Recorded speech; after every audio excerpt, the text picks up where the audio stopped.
Assalamualaikum warahmatullahi wabarakatuh. Halo guys, perkenalkan nama saya Putri Mulyahati dari 11 BK 1 pelajaran Bahasa Indonesia.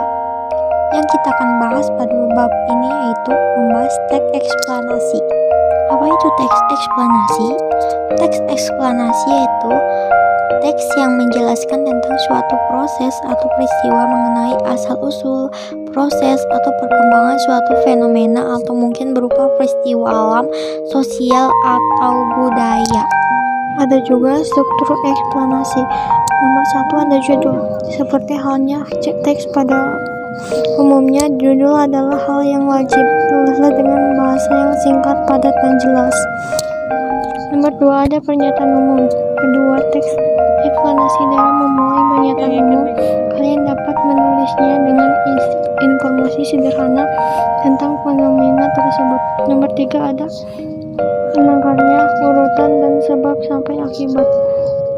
Bagian utama dari teks naratif adalah untuk menjelaskan urutan dari sebab akibat. Pada bagian ini adalah gambaran lebih hingga fenomena terjadi, lalu bagaimana menyikapi fenomena tersebut.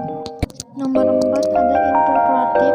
Pada bagian interpretatif ini dapat diisi dengan pendapat atau sudut pandang penulis, tentunya berdasarkan data dan penjelasan dari fenomena itu sendiri. Lalu pada bagian akhir ditutup dengan kesimpulan. Kesimpulan harus ditulis secara singkat, padat, dan jelas. Di sini saya akan mempresentasikan teks eksplanasi fenomena sosial yang berjudul pergaulan bebas. Pernyataan umum. Pergaulan bebas merupakan tindakan menyimpang atau melakukan tindakan melewati batas wajar yang banyak dilakukan anak remaja, salah satunya anak SMP dan SMA. Pergaulan bebas ini sudah banyak ditemukan di lingkungan sekitar dan di media sosial. Penyusunan utama dari sebab akibat. Pergaulan bebas bisa terjadi 2 orang atau lebih. Kegiatan ini sangat berpengaruh besar pada lingkungan sekitar dan di media sosial. Pergaulan bebas juga sangat berdampak besar bagi pelakunya dan orang tua pelaku, sebab mencemarkan nama baiknya di lingkungan sekitar akibat pergaulan bebas tersebut. Coba bayangin.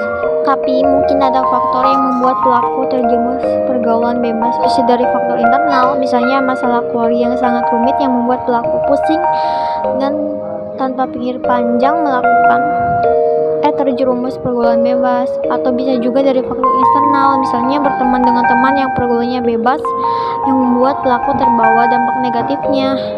Selanjutnya atau yang terakhir ada interpretasi atau kesimpulan.